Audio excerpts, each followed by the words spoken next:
You ask Tiger to solve. This deals with linear equations with one unknown. The final result is x equals 1. Let's solve it step by step. Simplify the expression. Expand the parentheses. Multiply the coefficients. Simplify the arithmetic. Group all x terms on the left side of the equation. Subtract 6x from both sides. Group like terms.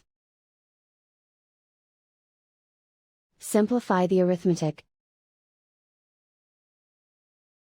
Group like terms. Simplify the arithmetic. Group all constants on the right side of the equation.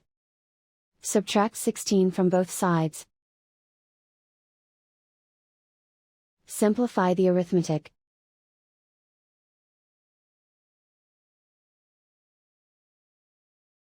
Isolate the x.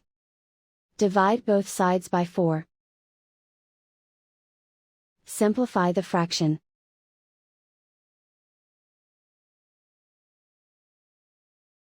And so the final result is x equals 1.